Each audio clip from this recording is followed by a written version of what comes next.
Morocco has long been a net importer of energy, and yet now is trying to develop the potential for upstream development. Well, we're joined now by Haddou Jabour, who is the director of the petroleum department at the, and I'm going to get this right, Moroccan Hydrocarbons and Mining Company, better known as ONHYM, which is of course the French version of it. So you're net importers at the moment, but you're trying to develop the field. What's the strategy for doing that and achieving that? Well, as you said, we import most of our need in terms of energy, and our strategy is obviously to dig in and bring in our potential and our natural resources. In terms of exploration, we need to attract more investors. We need to push the studies further and know where to look for that major discovery, because actually we need to make that major discovery to bring in that area into a producing provinces of hydrocarbon. Yeah. So it's a kind of chicken and egg situation. That's right. You've got to find it before you get the money, and in order to get the money, you've got to find it as well. So it seems that there are several areas. I mean, you've got the Atlantic, you've got onshore, right, and you've got the Ra Basin as well. Actually, we have something like 900,000 square kilometers to explore. But as I said, we need to push toward a much more aggressive exploration drilling activity.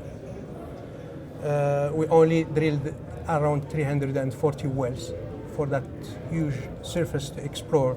So we need, and on the other side, we acquired a quite of important database in terms of seismic 2D and 3D seismic data.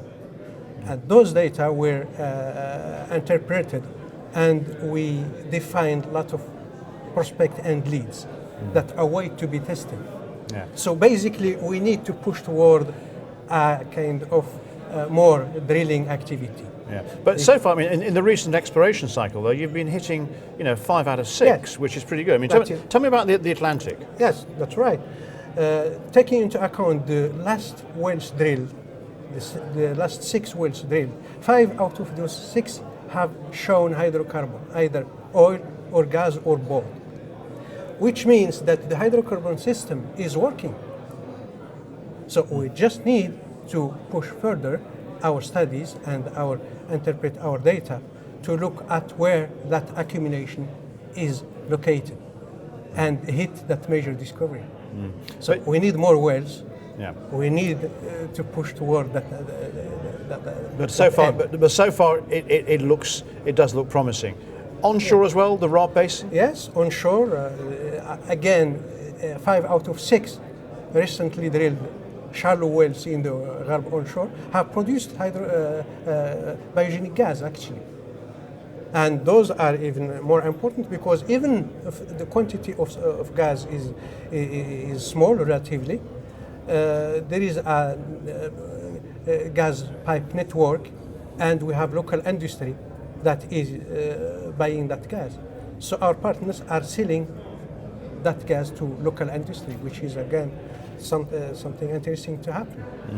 But what about developing renewables? That's an important part of your strategy. Yes, beside digging into our natural resources in terms of fossil fuels, we have a high potential in terms of solar and wind energy. And our government is doing good efforts to develop those industries. We have a very ambitious plan for both solar and wind energy to reach at 2020 2,000 megawatt for solar and 2,000 megawatt for wind energy. And we are quite happy with the pace this project is going. What about regional cooperation as well? I mean, it's not just doing it on your own in this region, you're also reaching out. Yeah, well, our regional strategy and cooperation with our neighbors in sub-Saharan Africa goes accordingly to our King's far-sighted strategy to open toward our southern neighbors and develop South-South cooperation. We do have a know-how in exploring our basins, and we need also to share it with our neighbors in in sub-Saharan Africa, and we provide them with some training at ONHYM in both mining and hydrocarbon to share with them what we know and to try to strengthen our cooperation in that aspect. All right. Haddou, Jabour, thank you very much indeed for joining us. Oh, it's a pleasure. Thank you.